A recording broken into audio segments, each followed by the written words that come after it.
anything putting this whole thing together. So hopefully you learned something now. All right. Here we go. All right. Good afternoon, everybody. Joseph Miranda, broker owner, Miranda Executive Realty, here for our latest installment of Ask the Broker. This is our elite training where we choose a subject and we do a high-level, deep dive kind of training into these specific subjects. So happy you're here. Real quick, before we get started on this Ask the Broker training, we're going to take care of a little bit of house cleaning here. Number one, our shameless plug. So if you know an agent or if you are an agent that's curious to learn more about MX Realty, what we can do for you, help you take your business to the next level, scan the QR code, or you can put a message in, somewhere in the messages and somebody will reach out to you. Number two, questions and answers. We will take questions as we go throughout the training here. What we ask is that you put it in the chat over to the right on the screen there. If you put a question in there, as soon as I finish my thoughts, I'll go ahead and, I'll go ahead and get to that. If you want to save your question until the end, we do have a question answer session at the end of this training. So with that being said, we don't have a disclaimer, but I'm going to give you a disclaimer that, this is not any type of legal, financial, investment advice. This is an accounting advice. I'm a real estate broker. I'm here training in the capacity of a real estate broker. So everything that I talk about, everything that we do, look at it through the lens of real estate.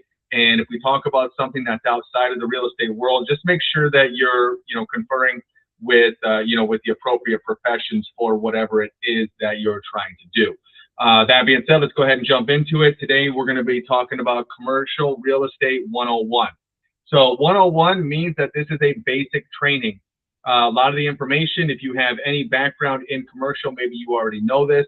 What I ask is that, just hear us out, see what we have to say. There may be something to be learned here.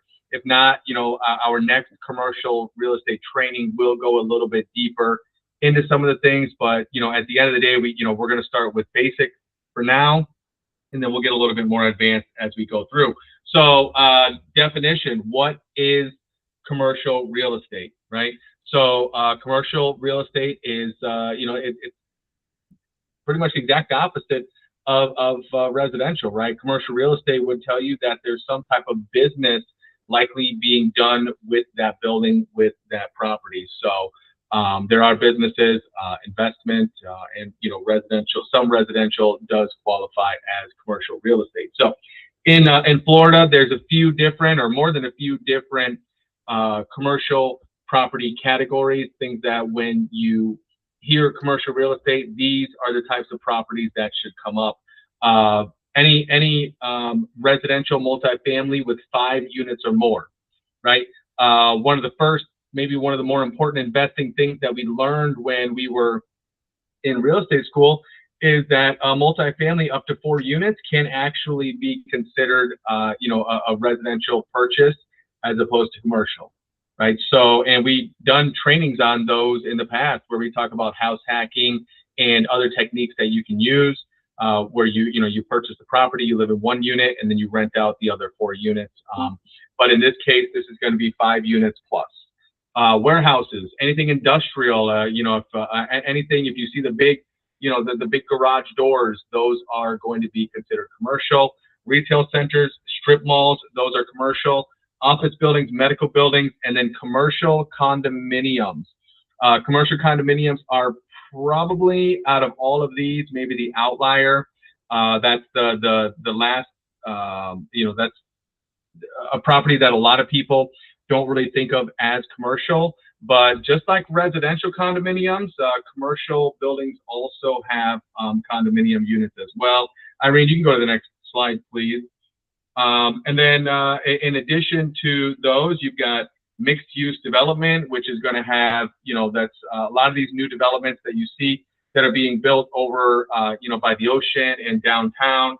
There's a residential aspect to it of condos or rentals or a combination of those, as well as a business aspect. Usually the first floor would have some retail storefronts. Maybe there's some retail on the inside. And then land development. Land development would be considered commercial.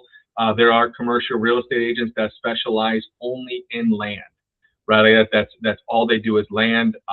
You know, and then there's also commercial agents that help their investors to, you know, to find the land and really you know, create these development projects. And then hospitality properties, hotels, resorts, you know, things of that nature. Those would also be considered.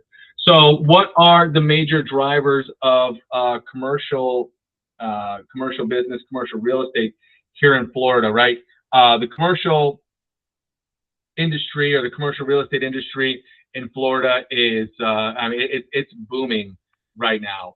The number one reason that it's booming is population growth. I mean, there are so many people. I mean, Florida is still a growing state, right? People, even as, you know, for a small percentage of people that's leaving, we're replacing them with, you know, with more and more people. Number two, international investors. As you know, there's, you know, there's certain visas that are being allowed out there now for people that are investing in the United States at a certain financial level. You know, logistics, ports, Florida being, you know, basically an ocean state, right? The entire East Coast and even the West Coast going into the Gulf. You know, there's a lot of ports that come in and out of Florida, so that's always going to be a big driver for commercial, for the trucking industry, imports, exports, that kind of thing. Tourism's always been huge here in Florida. You know, snowbirds are it's not a new term down here. It's something that, you know, people in Florida have been talking about for a long time. Something that's recently been catching on is multifamily. I would say probably in the last 10 years or so, you know, investors have really started looking at multifamily properties, you know, and those have really started to become in much higher demand, from my experience, than what they used to be, and then medical retirement industries. So, you know, when people think about commercial, sometimes they think about business too, right? Sometimes they think, you know, you see a business for sale and you might think that that's commercial, but that is a business for sale is not necessarily commercial real estate, right? And this is an important distinction, you know, especially if you're talking to somebody that has just a business to sell, that doesn't have that real estate asset to go along with it. Be sure that you understand that distinction and what needs to happen in that transaction. A business sale does not mean that any property or any real estate asset is changing ownership. The business can just be the corporate entity, right? The business can just be, you know, the book of business. It can be the storefront, the store with all of the inventory and everything that's inside there, right? That's the business, right? And there are brokers that specialize in selling businesses, just like there's brokers that specialize in selling commercial real estate.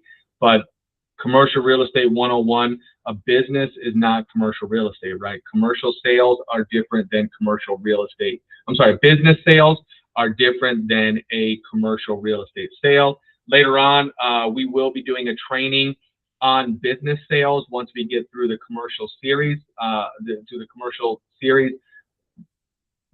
but I probably won't be teaching that because I'm not a fan of business sales. I've done a couple in my career, and they're not my favorite thing to do. If you love business, it does not mean that you will love selling businesses. That's all I can say. So what do you need in order to sell commercial real estate in the state of Florida? Same thing you need to sell residential real estate in the state of Florida. You need an active real estate license, and that license has to be hung with a broker. That's it. There's nothing else necessary. There's no additional training. There's nothing else that you need to do to sell real estate, or to sell commercial real estate in the state of Florida. However, if you do decide to go into the commercial field, what I would recommend is you do take the additional classes to earn some of the additional designations. Now, not all of these designations are going to be available to somebody who doesn't have commercial sales experience, right? A lot of these designations will actually require that you have a certain level of experience or a certain volume of business or units of sales before you're even able to get these designations. So even if you took the class or you were able to take the class for some of these, you until you have that experience, you wouldn't actually be able to get that designation. Commercial designations, in my opinion, are probably some of the most important designations that you could have in the real estate field. There's a lot of designations out there. There's especially a lot in the residential side. Some of them, same thing, require certain performance aspects to them.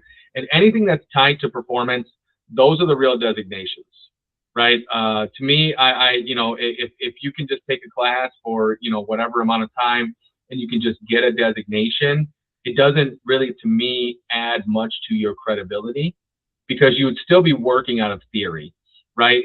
But with the designations that require experience, now you're working out of experience, and those designations tell you that you're working out of experience, right? So some of the bigger ones in commercial, you've probably seen them. CCIM and CRE are probably the two that I've seen the most. SIOR and CPM, those ones you'll see from time to time. But the ones that I see the most when when I'm working with other agents, other brokers, CCIM and CRE are the ones that I see the most. I don't know if those are the largest ones, the most popular ones or not, but those are the ones that I'm definitely familiar with, right? So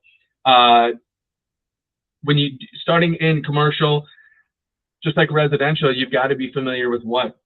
You've got to be familiar with the contracts, right? You've got to have some idea of of what you're getting your customers into. So number one, the first thing anybody should do when you're getting ready to do your first commercial deal, figure out what contracts you need. And before you even start filling that contract out, read it. Read it top to bottom. Make sure that you understand everything. If you don't, you can consult with your broker. If you still don't understand from there, consult with an attorney. If you still don't understand from there, probably get a mentor, right? Get somebody that can help and make sure, because as similar as commercial and real estate can be, they can also be just as opposite as well. So you really, really want to make sure. And usually if you're dealing in a commercial transaction, you're dealing with a little bit more sophisticated of a customer, right? So FAR/BAR does have commercial contracts, right? And those are the ones that we always recommend, at least in this office. We recommend using the FAR/BAR contracts. Those contracts are drafted by the Florida Association of Realtors, as well as the Florida Bar Association, right? So you've got real estate, and you've got attorneys, and they came together to kind of create a contract that really would encompass the entire transaction. FAR/BAR as is, that's the one that we use the most in residential. So recommended that would be the one that you would use if you can find those, right? You're going to have lease agreements. Although I don't know that FAR/BAR has a commercial lease agreement. Whenever, personally for myself, whenever we've dealt with commercial properties, usually the landlord has their own lease agreement. Now, same thing. If you're dealing with the FAR/BAR residential, lease, then you know that it's boilerplate. And if you've read it once, maybe that's all you need to read it because you know what's inside there. But when you're dealing with a lease agreement that was drafted by on the landlord side by an attorney or otherwise, you need to read that, right? You as the agent, even if it's not your property that you're leasing for yourself, if your customer, if you're recommending that they lease that and you're presenting this contract or this lease to your customer and it's a custom lease, then you need to read that. And you also need to encourage your customer to read that. It's very, very important that the customer knows what they're getting into. We're going to get into the different types of leases in a little bit. But for an unsophisticated person that, let me not say unsophisticated, inexperienced person, somebody who's not dealt in, maybe they're opening their first store, or, for whatever reason, they're this is their first time in commercial real estate. If they don't understand the specifics that are in that contract, they can end up in a very, very bad situation. And if you don't understand and you can't explain it to them, then equally they're going to end up in a very, very bad situation. So it's very important for these leases or even for purchase that you understand it, to the point almost even for a lease, if you're not sure, it's a good idea to consult with an attorney, right? So for a commercial lease, it's going to start with an LOI, right? What is an LOI? Similar to a CTL, right? A letter of intent is similar to the contract to lease. I don't know of a FAR bar LOI. We've always had one in our office that we use. That's kind of, it's a template that kind of covers all of the important areas of, of the base for your contract, right? Just like a contract to lease in residential is, it covers those important things. And then, you get 3 pages on a contract to lease, and then you get a 26-page lease, right? So the contract to lease is just your offer. The LOI is just your offer.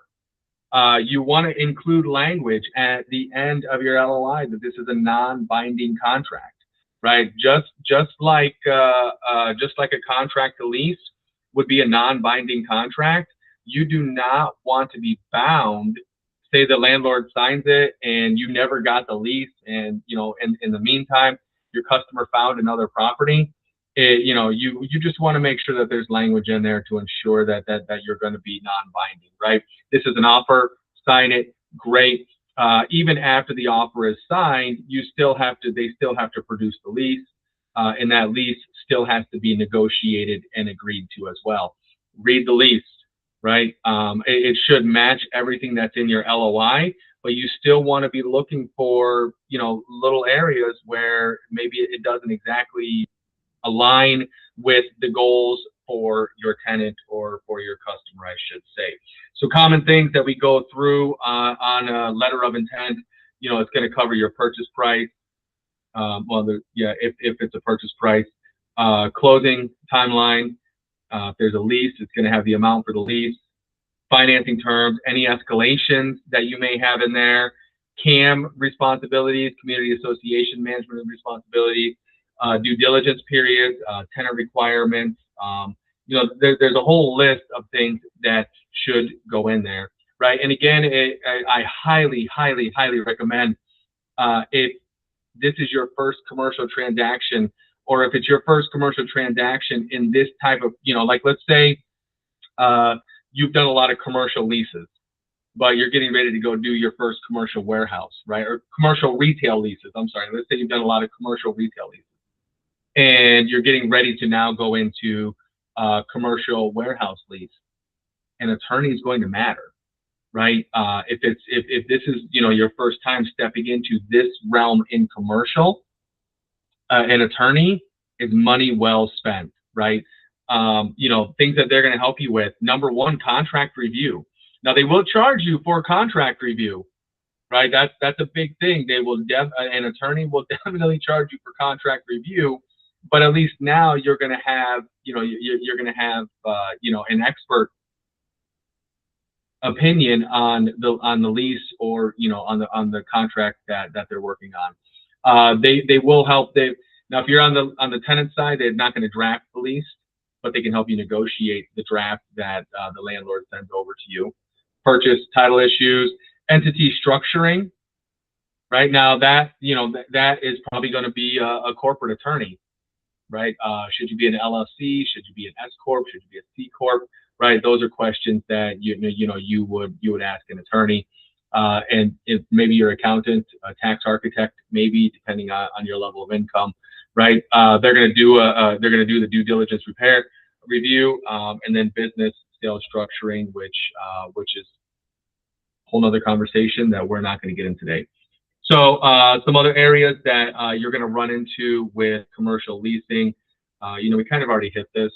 The base rent, improvements are huge. So generally speaking, commercial properties require some level of build out. Sometimes you get a shell. Sometimes you inherit what the previous tenants left behind. But for the most part, unless you get lucky, what's currently in place may not necessarily work for exactly what your customer is trying to accomplish.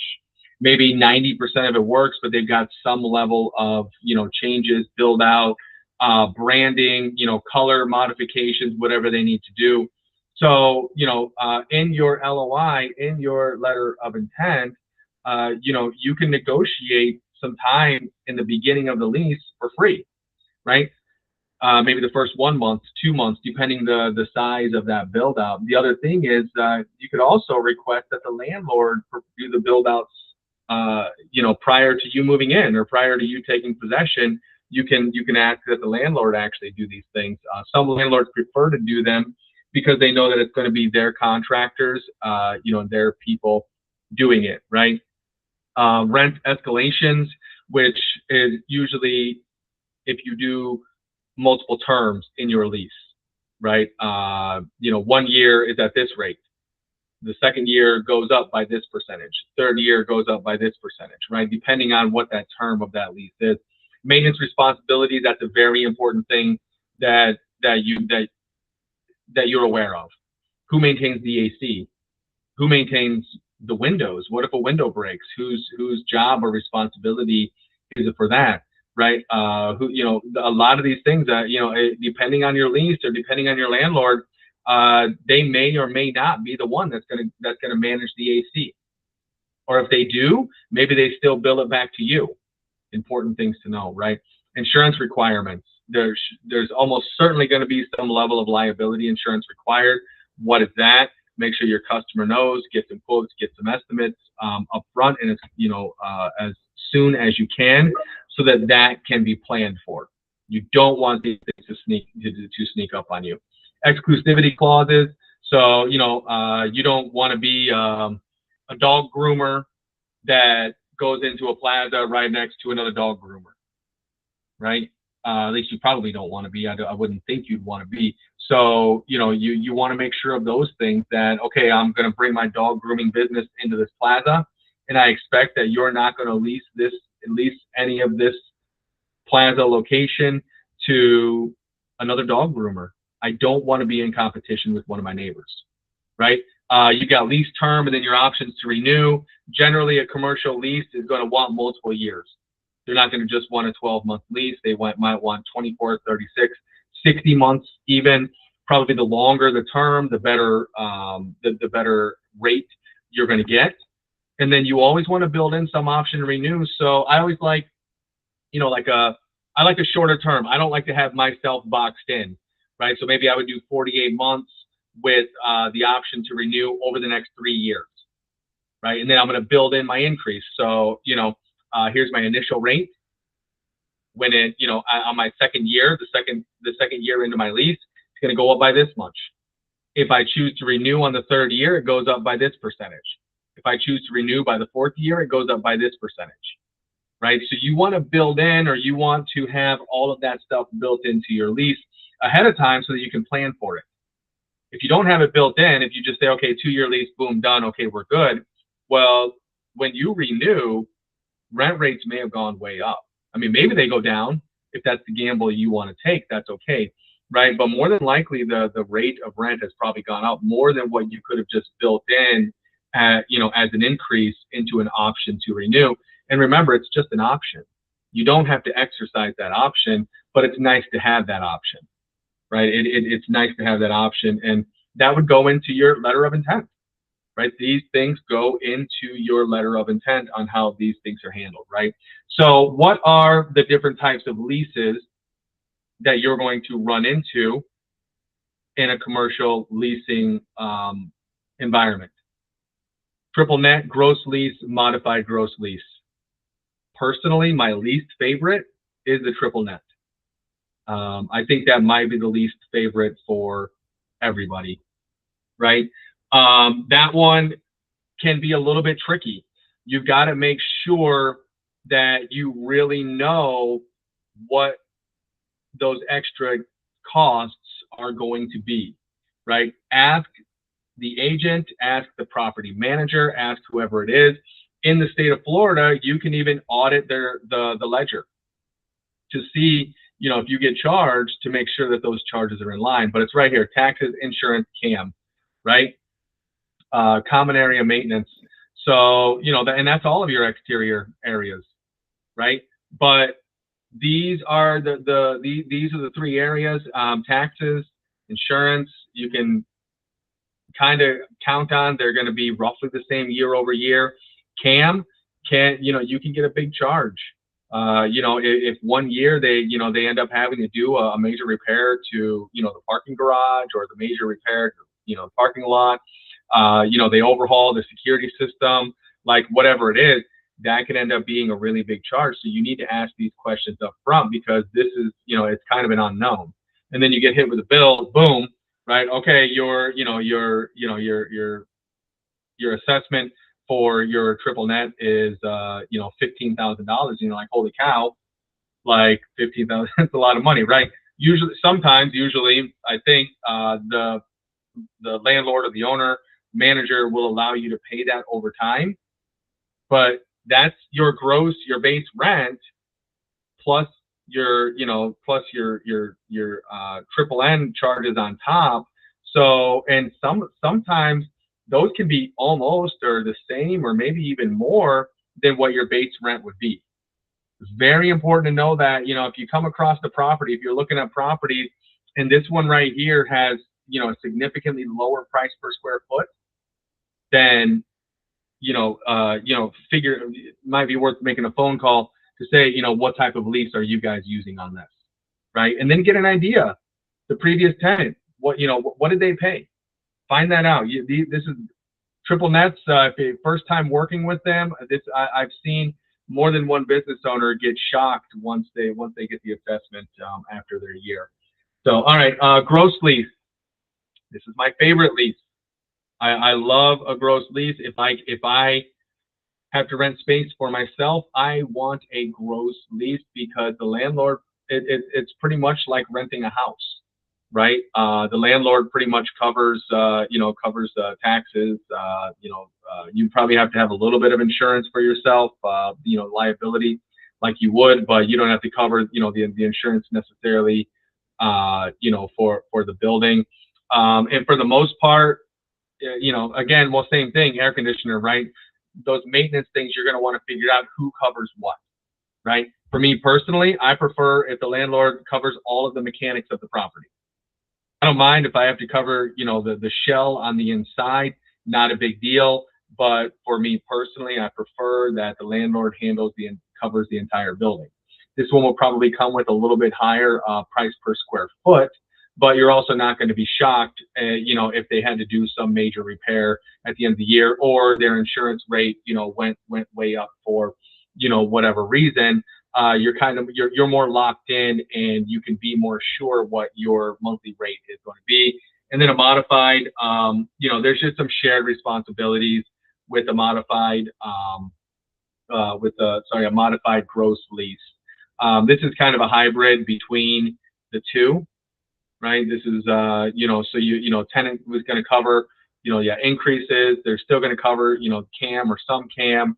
And then, as always, they're going to cover, their own utilities and whatnot. So this one, not a bad option if you have to go with it.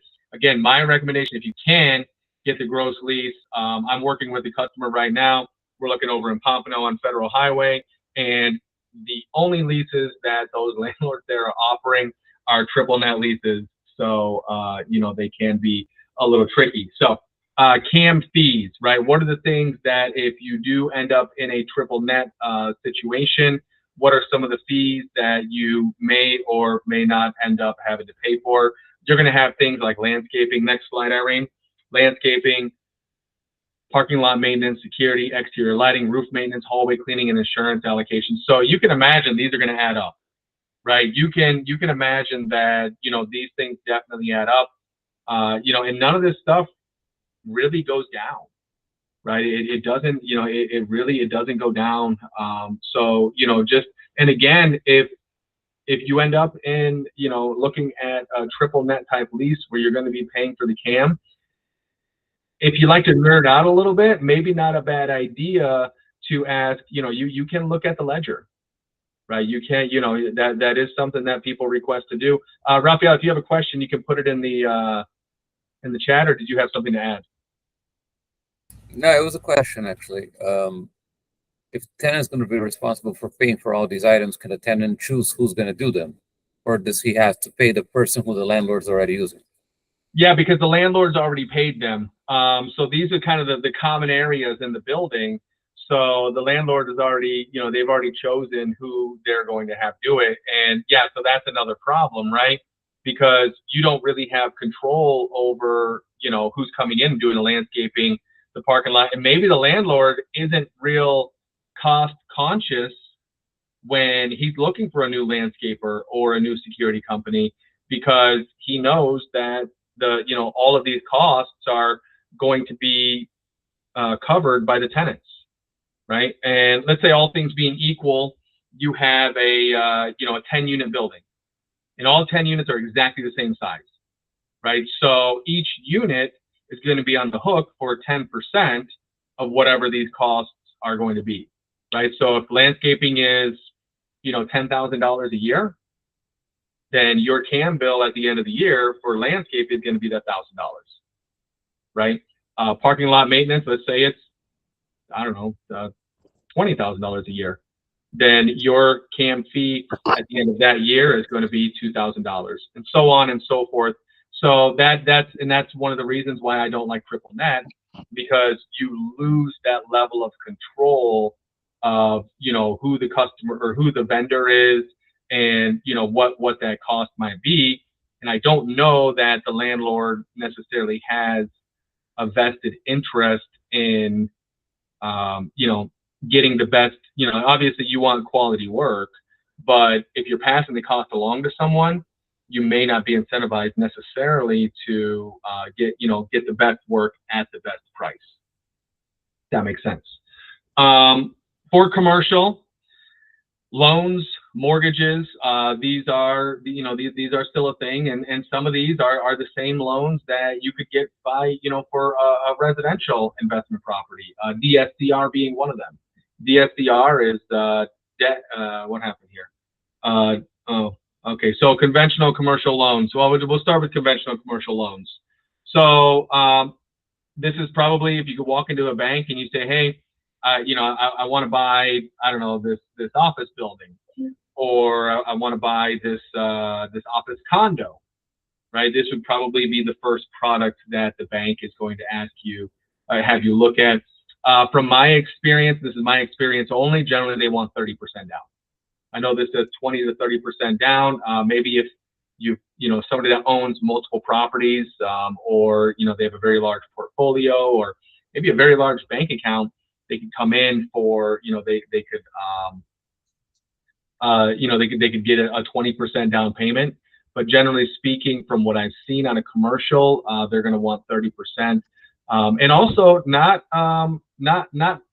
always a bad thing to put a larger down payment, right? If this is an investment property for some people buy commercial for their own business, but if you're buying commercial real estate as an investment property, maybe not a bad idea to put a little bit more for a down payment, so that you for a down payment, so that your monthly carrying cost for that mortgage is a little bit lower. See, Catalina, most if not all will charge the estimated CAM expenses with the monthly rent. Then end of year, they bill back the balance if management expend more than they estimated. And yes, tenant has no control over anything. Yes, thank you, Catalina. You probably could teach me about commercial leases. I know she was a commercial property manager, I think, for 16 years. So very helpful. I probably should have had you teach this one. I don't know what I was thinking. Is it normal for a landlord to ask for personal responsibility? I'm not sure I understand that question. What do you mean by personal responsibility?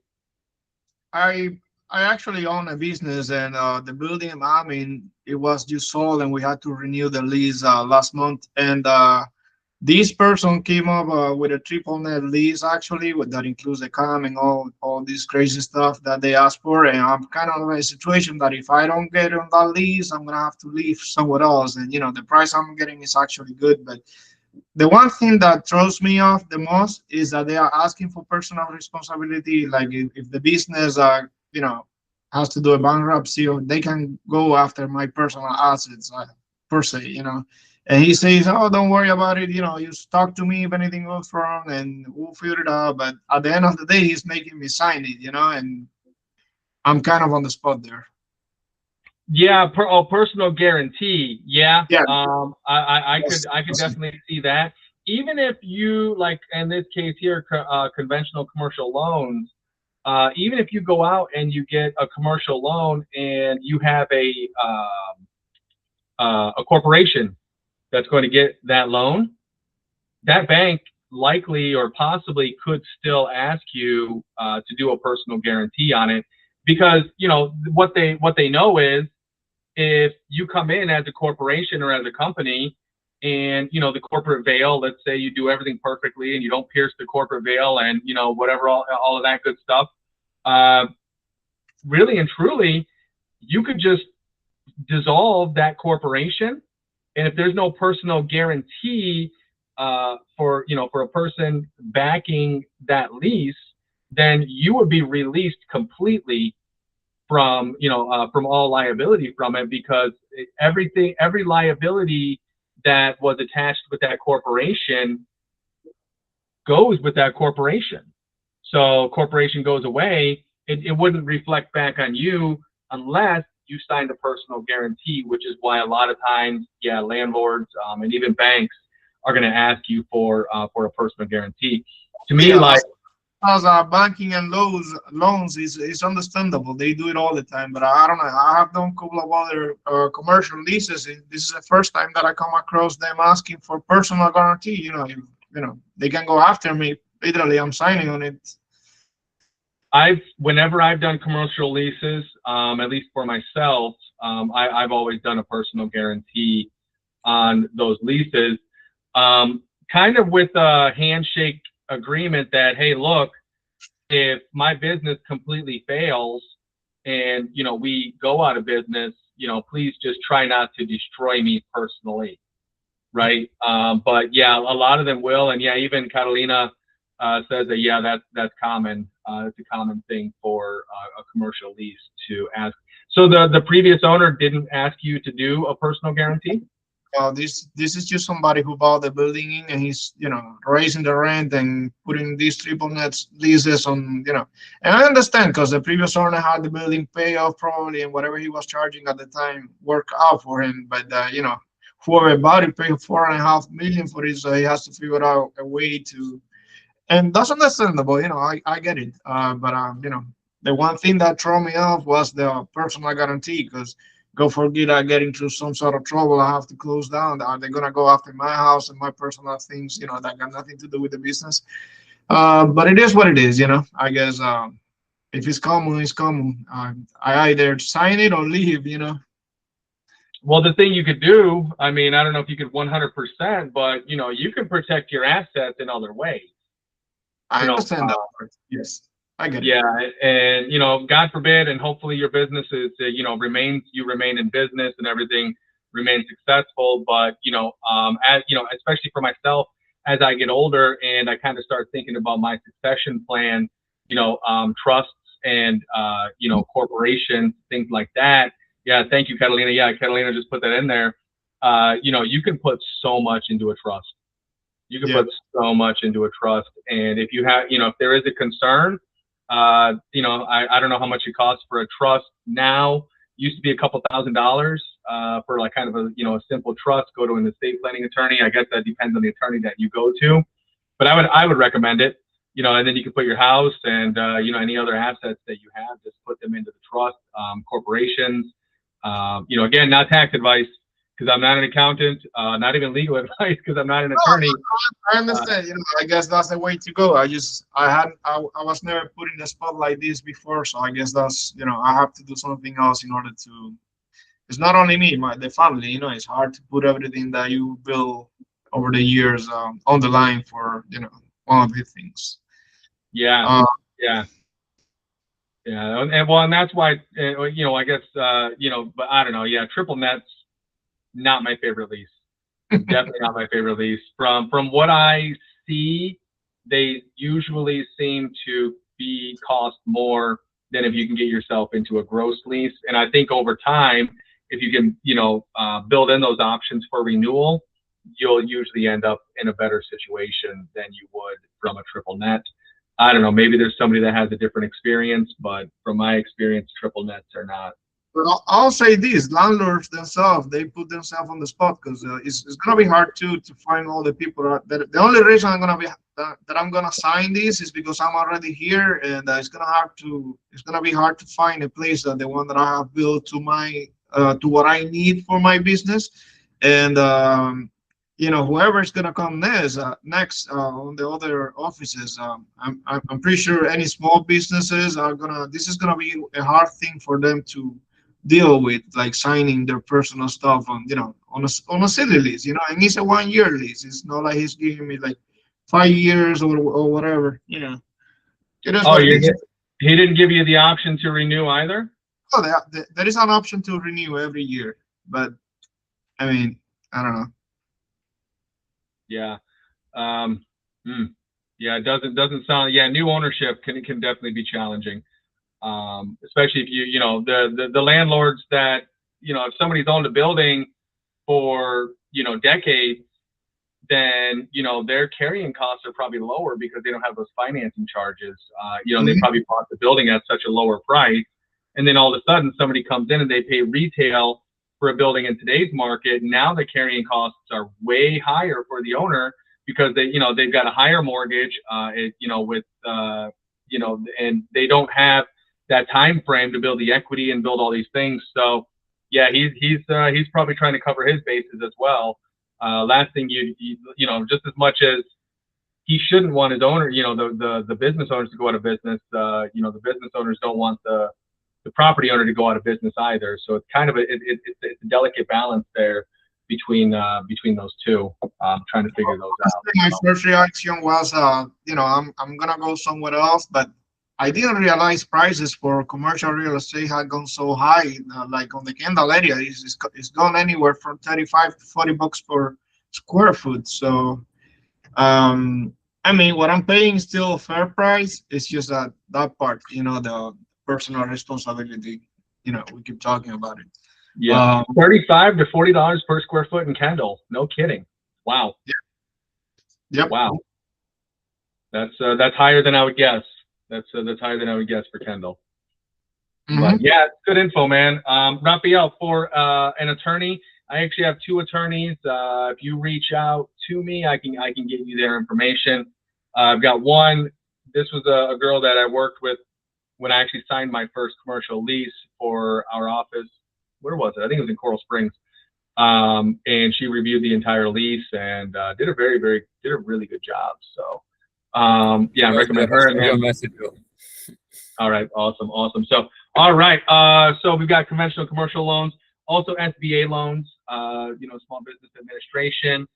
These are the requirements here. The biggest one to me is you must occupy at least 51% of the property.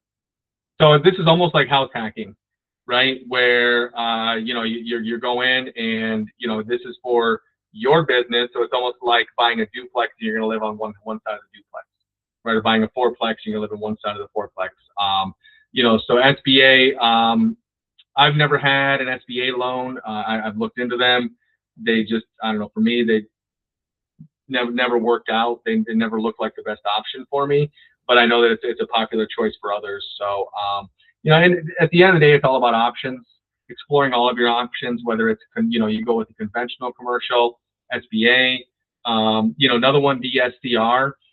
These are for the small business owner, probably the best loan that you could go after, or you could look into, because these they do look at your credit, and there probably is going to be some personal guarantee on this mortgage, but these are bank statement loans. They're looking at your bank statements, right? So number one, they want to make sure, do you have enough money in the bank? Are you showing enough deposits, at the end, and is there a balance left over after all of the withdrawals, right? But also, they're going to want to make sure that the income covers, on a DSCR, make sure that the income covers the mortgage. So that, it's kind of a little bit of peace of mind for yourself. If you do a DSCR, they're going to do a rental analysis on the appraisal, and then they're going to do a regular appraisal to make sure that, yeah, your monthly rent will cover this mortgage. Granted, if Well, actually for DSCR, you can't owner occupy. So probably the same thing. I don't know about that. Probably the same thing for commercial as well. Bridge loans, exactly how it sounds. These are short-term loans. It literally just bridging a gap in between, maybe another sale, or if you got to do a quick purchase and you don't even have, it's usually if you're waiting for something to sell. And then hard money loans, maybe the worst option. I don't know. Hard money. There's also private investors if you have private money, but probably the worst option. These are definitely going to be short-term because they're going to be probably the highest interest rate that you will pay. But again, this is one that's built for speed, right? You see a property and it's not going to last, and it's perfect for your needs or for your customers' needs or whatever it is, and you don't have time to get everything in order to get a conventional or DSCR or whatever type of loan. So you go talk to private lender, and usually you can get approved within probably a few days, if not even faster on that, right? So all right, so some quick analysis basics on CRE, on commercial real estate, things that we want to look at.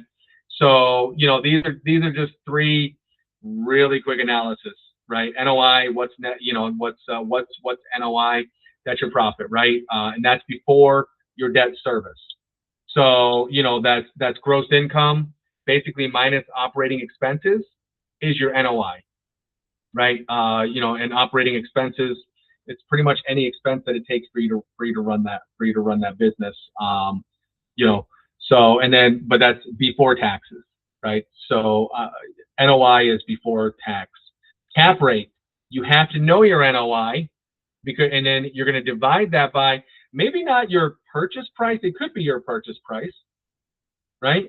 But it could also be, if you're looking to sell a property or looking to buy a property, you can run different numbers to see what that cap rate is. So if you're buying a property, right, and you want to know, okay, what's my cap rate on this property, right? You're going to take your NOI and divide it and use different purchase. So let's say you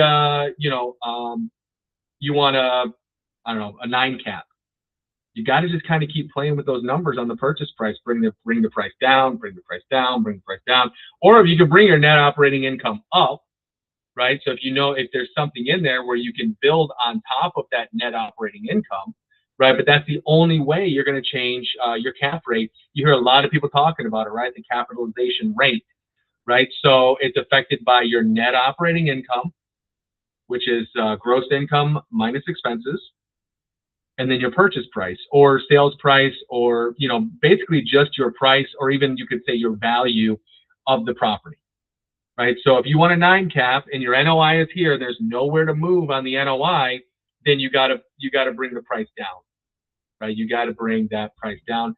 And then to me, a number that a lot of people don't look at, but this is a really, really important number, is your cash on cash return, right?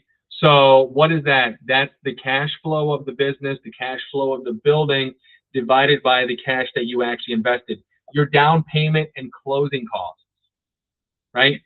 You put $100,000 into it, right? And it cash flows, $10,000 a year, then you're getting a 10% return, right? It's really important to know that number, because what type of return are you, everybody looks at cash flow, right? And cash flow is great, right? Cash flow is great, but is that cash flow giving you a fair return based on your money invested? Or maybe would it have made more sense just to put it into like the stock market, into some type of index fund, right? You want, to me, that's really the most important number, right? That is the most important number, your cash on cash return. I put $100,000 in, down payment, closing costs.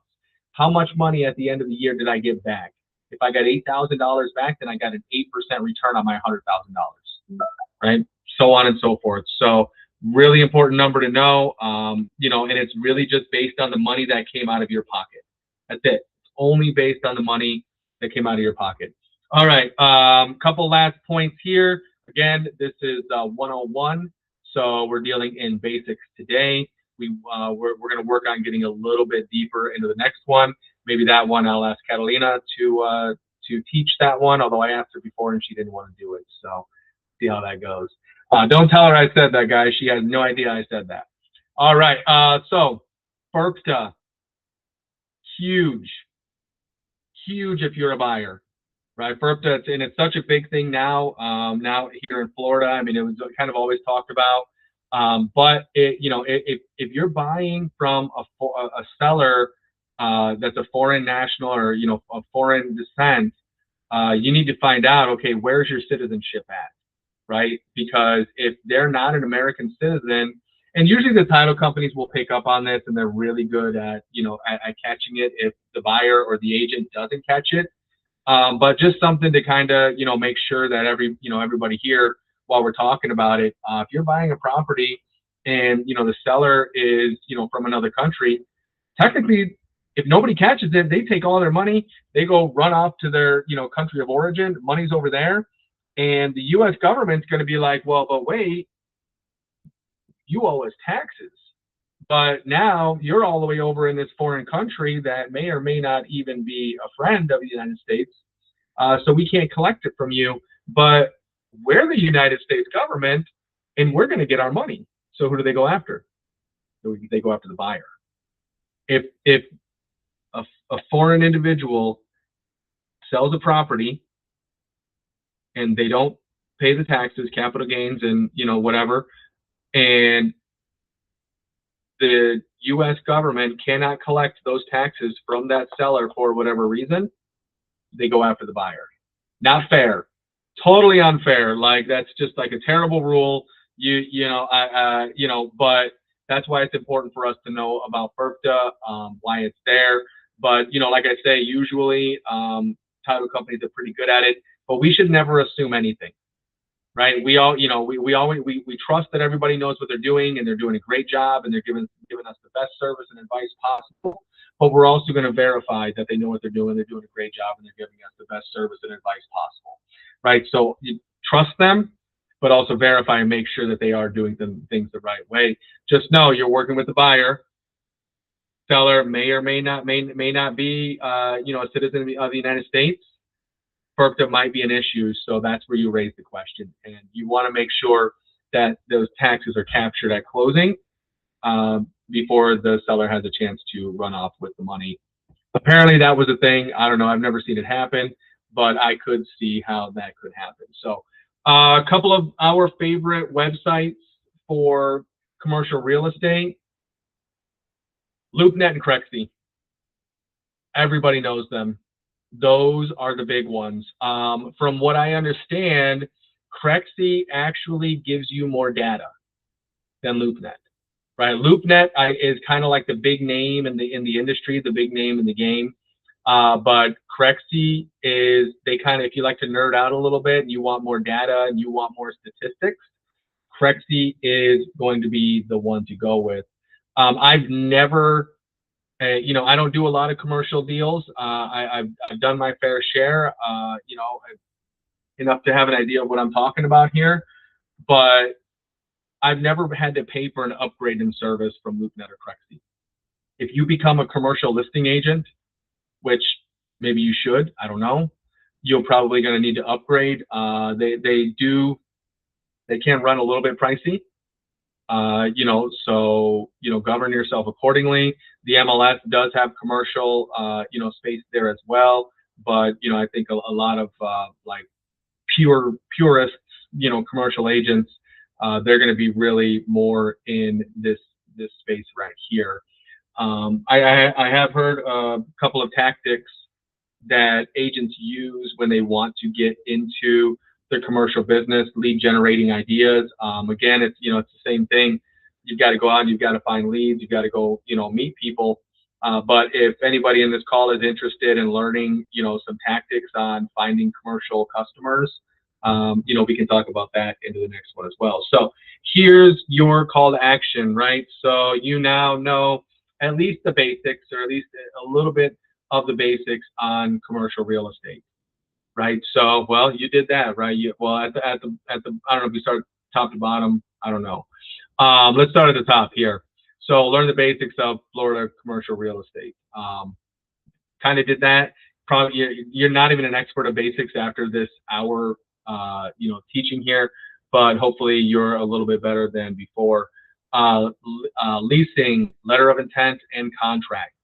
So letter of intent is really kind of the one that you want to make sure you get right. You don't want to miss details on your letter of intent. Make sure it's thorough, make sure it's complete, because those are the details that are going to flow over into your contracts, right? So if you miss a detail, then the landlord might just interpret that as, well, you're going to let me come up with, how we're going to determine how to handle that detail, and you don't want that. You want everything covered up front, right? Now all you're doing is you're negotiating the finer points, right? Maybe you're negotiating some language, doing some, redlining is a big thing, that. So commercial lead sources, we can talk about that. But the big thing in commercial, I mean, you're probably going to have to go, you got to go out and you got to meet the players in the game, right? You got to go meet the people. So that's expand your, and the last one, if you really want to get into commercial, you're probably going to want to mentor with somebody. If commercial is the direction that you want to go, you're really probably going to want to mentor with somebody. The last thing you want to do is make a mistake on a commercial deal with one of your own customers. That's a big no-no. So there's your call to action. Does anybody have any questions, thoughts, opinions? Did I miss anything, or is there anything that you guys want to discuss in the next training?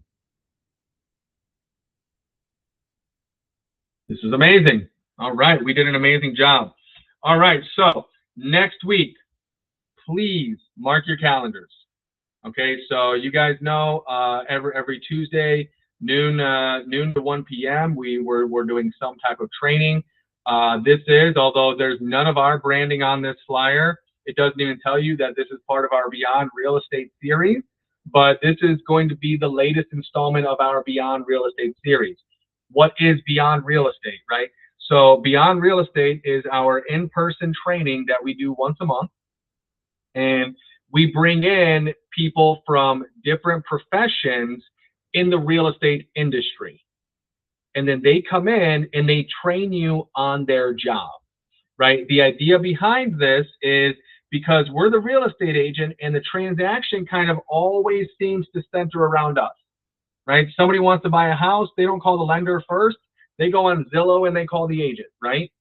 So, the agent has to know these people, but the agent also has to know a little bit about these professions. Like if you're a real estate agent and you don't know anything about mortgages, you're probably going to struggle a little bit, right? Insurance, property inspections, homeowners associations. Well, this one here is going to be an extra special one because this one's going to talk about property public adjusters. Claim Closers is a public adjusting company. And then in addition to that, we're going to learn from DryMedic, which is the restoration company. So when somebody has a leak in their roof and they want to call and they want to file a claim with the insurance company, you wouldn't necessarily call the insurance company first, right? You want to call a public adjuster because they know how to talk to and negotiate with the insurance company to get you the best deal possible, right? But you still have, now that they're negotiating and working with the insurance company, you still have, water damage and you've got all these issues inside your house. So you want to talk to a company to come in and remediate, the water, maybe the mold, all those different things. So that's what this one's going to be. It's at the Motherhood Village. I've never been there. I see the address, but I have no idea. I have an idea where it is. I think it's by the walk in Coral Springs, but I don't know what the Motherhood Village is. So I'm kind of excited to go figure out what that is. But this is in person, and everybody's invited.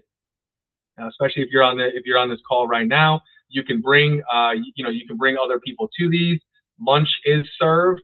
There's no cost for these trainings. This is just our way of giving back to the agents and to the community of to really all of the agents to make everybody just a little bit better because we can't just know about real estate purchase and sales. We need to know about everything as an agent. So hopefully you guys can make it. That's next week, same time, Motherhood Village, noon to 1, May 19th. So And then our next Ask the Broker will be the week after that, which is going to be on the 26th. That's going to be this same format here. We'll probably be talking a little bit more about commercial real estate at that point. For anybody on here, if you want us to cover something specific, please let us know. There will be a point where commercial will be over my head because I'm not a big commercial agent. I don't specialize in commercial, but I know just enough commercial to be dangerous, so don't worry about it. And then other than that, the training after that will be our roundtable. So as you can see, we have a diversity of real estate training that we do. We do in person, outside of real estate agent training. We do our classroom style, which is this Ask the Broker, and then our roundtable trainings are exactly that, the roundtable. Everybody's invited to all of these trainings as well. You come in and we just talk about whatever comes up as a topic. If you're stuck somewhere, if you ran into an issue, if you just want some advice, if you want to come and just use us as your real estate therapist, that's definitely happened. It has definitely happened where we've had agents come in and we've been their real estate therapists and kind of helped them, through some difficult times. So that's what the roundtable is for. It's dictated by the people in the room with whatever they want to talk about. And then everybody's allowed to contribute and share, and you can talk about, whatever you want to talk about. So hope to see you all there again. Appreciate everybody being here. That's it for the training, guys. Thank you so much. It means the world that you were here. And remember, for the agents, don't stay stuck. If you need anything, we're in the lobby room. You've got my cell phone, so reach out anytime. All right, take care.